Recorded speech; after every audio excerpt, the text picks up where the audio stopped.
3:27 पर सुनीता विलियम जी का धरती पर लौटना हुआ है 300 दिन के बाद। उन्होंने सुनीता विलियम जी को संबोधित करते हुए उनकी सुरक्षित वापसी की कामना भी की थी और उन्हें भारत आने का निमंत्रण भी दिया था। माननीय सदस्य ने बिल्कुल ठीक कहा कि ये एक बड़ा ही सुखद संयोग है। आज के प्रश्नकाल का पहला प्रश्न अंतरिक्ष के साथ संबंधित है और आज ही प्रातः 3:27 पर सुनीता विलियम जी का धरती पर लौटना हुआ है 300 दिन के बाद। और आपने देखा होगा कि कल ही मीडिया ने प्रधानमंत्री श्री नरेंद्र मोदी जी द्वारा लिखा हुआ एक पत्र जारी किया था, जिसमें उन्होंने सुनीता विलियम जी को संबोधित करते हुए उनकी सुरक्षित वापसी की कामना भी की थी और उन्हें भारत आने का निमंत्रण भी दिया था। इससे पहले उनका भारत आना जब सन 2007 में हुआ था तो उस समय भी उन्हें प्रधानमंत्री जी से भेंट करने का अवसर रहा जब वो गुजरात के मुख्यमंत्री थे। हमारी ओर से भी सुबह 4 बजे बधाई का संदेश सोशल मीडिया के माध्यम से चला गया है, जिसमें ये कहा गया कि ये एक ऐसा पल है जिसमें गौरव भी है, गर्व भी है और राहत भी। गौरव की अनुभूति, गर्व का एहसास और राहत की संतुष्टि। और हैविंग सेड दैट, माननीय सदस्य ने बड़ा ही एक महत्वपूर्ण प्रश्न रखा है।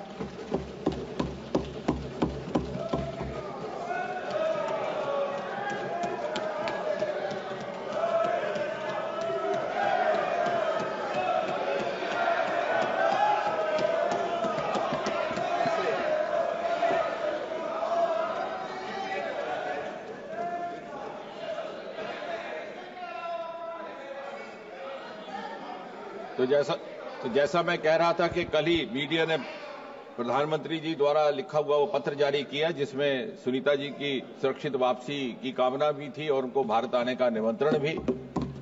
और आज जब उनका सुबह 3:27 पर लौटना हुआ है तो हम सब के लिए वो गर्व का पल भी था, गौरव का भी और राहत का भी। हैविंग सेड दैट, माननीय सदस्य ने एक बड़ा ही महत्वपूर्ण प्रश्न किया है जो कि भारत के आने वाले समय के अंतरिक्ष की मिशंस के साथ भी संबंधित है और उसकी जानकारी साझा करना हम सब के लिए महत्वपूर्ण भी है। चंद्रयान 4 जिसको लेकर के सदस्य ने बात रखी है कि उसका क्या महत्व रहेगा, उसका क्या उद्देश्य और लक्ष्य रहेगा। मूलतः तो वो सैंपल ले जाने के लिए है, लेकिन वो सारी वो प्रक्रियाएं अंजाम देगा, वो सारी एक्सरसाइजेस जो आने वाली हमारी मिशंस के लिए अनिवार्य रहेंगी। और जिस प्रकार सुनीता विलियम को लाने के लिए डॉकिंग और अनडॉकिंग के प्रोसेसेस का इस्तेमाल किया गया, वो हमारे लिए भी आने वाले समय में अनिवार्य रहेगा, क्योंकि भारत की भी योजना है कि हमारा एक अपना अंतरिक्ष स्टेशन हो जिसका हम नाम भारत अंतरिक्ष स्टेशन रखें। और यदि सब कुछ योजना अनुसार चलता रहा तो सन 2040 को एक भारतीय मूल का व्यक्ति चांद पर धरती पर उतारने की भी योजना है। अब चंद्रयान एक पहला ऐसा हमारा मिशन रहेगा जो 2 लॉन्च व्हीकल्स से छोड़ा जाएगा। उसके 5 कंपोनेंट रहेंगे, 3 एक तरफ 2 एक तरफ। और डॉकिंग अनडॉकिंग जिसकी थोड़ा बहुत अनुभव स्पेडेक्स से भी हुआ है, उसको बार बार कर करके और अधिक अनुभव और क्षमता हासिल करने का प्रयास रहेगा। ये दोनों रॉकेट ऊपर जाकर के अर्थ के ऑर्बिट में जुड़ जाएंगे, डॉकिंग होगा। फिर वहां से जब वो चंद्रमा के ऑर्बिट में जाएंगे तो अलग होकर के डिसेंडर और असेंडर मॉड्यूल नीचे उतरेंगे। डिसेंडर मॉड्यूल सैंपल इकट्ठे करके वापस लौटने के बजाय वहीं रह जाएगा। असेंडर मॉड्यूल वापस जाएगा, फिर से डॉकिंग होगी बाकी के रॉकेट के साथ। और फिर वो जो ट्रांसपोर्ट मॉड्यूल जब नीचे आएगा along with the re entry module, तो धरती के ऑर्बिट में आकर के वो फिर से अलग हो जाएगा। और आते समय मूलतः केवल 10% उसका वजन रहेगा, क्योंकि सारे मॉड्यूल धीरे धीरे अलग होते रहेंगे। तो ये रिपीटेड डॉकिंग अनडॉकिंग की प्रैक्टिस भी रहेगी, जिससे हमें अपनी क्षमताओं का भी आत्मविश्वास आएगा, कॉन्फिडेंस आएगा और आने वाली हमारी जितने भी मिशंस हैं उसके लिए भी हमें अनुभव रहेगा। धन्यवाद मंत्री महोदय, आपने बहुत विस्तृत से मेरे जानकारी दी और इसके बाद मेरा समाधान तो हो गया है, लेकिन मेरी आशाएं भी बढ़ गई है। महाराष्ट्र से मैं आता हूं सर। महाराष्ट्र में उपग्रह, रिमोट सेंसिंग और डेटा विश्लेषण से संबंधित प्रौद्योगिकी और नवसंचार प्रणाली के विस्तार के माध्यम से महाराष्ट्र में कोई प्रोजेक्ट लॉन्च करने की संभावना है क्या? ये मेरा प्रश्न है। इस सरकार में एक खास बात यह रही कि ये केवल रॉकेट छोड़ने तक ही सीमित नहीं है। स्पेस टेक्नोलॉजी का इंफ्रास्ट्रक्चर डेवलपमेंट में और दूसरे सेक्टर्स में भी इस्तेमाल किया गया है।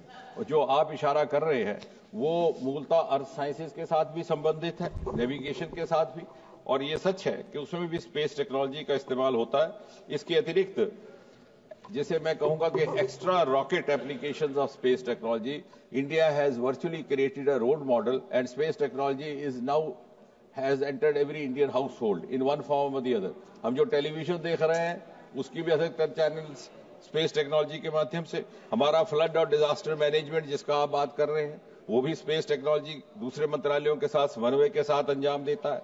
हाउसिंग, अर्बन डेवलपमेंट, हमारी अमृत जैसी स्कीमें जो इन्हीं 10 वर्षों में प्रारंभ की गई हैं, उनका भी कहीं ना कहीं स्पेस टेक्नोलॉजी का उपयोग किया जाता है।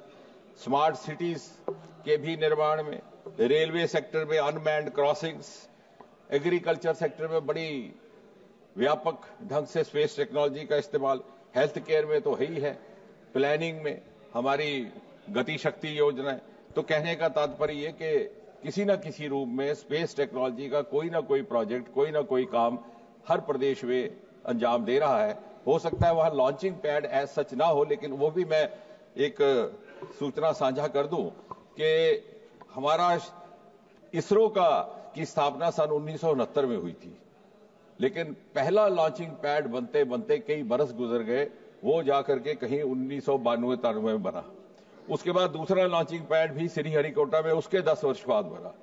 लेकिन इस सरकार के आने के बाद हमने उसी स्थान पर एक तीसरा लॉन्चिंग पैड बनाने का काम शुरू कर दिया और इसके अतिरिक्त एक और लोकेशन की शिनाख्त की है तमिलनाडु में, जो माननीय कनिमोई जी हमारी सदस्य है, उन्हीं की कॉन्स्टिट्यूएंसी में है, ट्यूटिकोरिन जिले में। R Sudha. Thank you, Speaker, sir. Why the 4 astronauts elected chosen for India's ambitious human space flight mission, Gaganyaan, are kept away from public eye and show only once on February 27th, 2024, while other nations are allowing their astronauts to inspire their children and aspirants by narrating their experiences. Why this India keeping the chosen for 4 behind the wall? Why is India keeping the chosen our behind the wall? What is the latest update on Gaganyaan mission? Thank you, sir. Speaker, sir, the honourable member has asked a question which must be bothering quite a few other citizens as well. And she is absolutely right.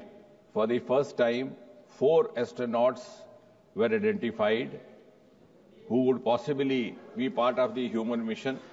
And one of them would also accompany the American astronauts and the other astronauts on their journey to the International Space Station.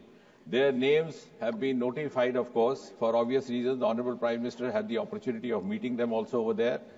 Group Captain Naik, Group Captain Anand, Group Captain Angat, and Group Captain Shukla, who was earlier a wing commander.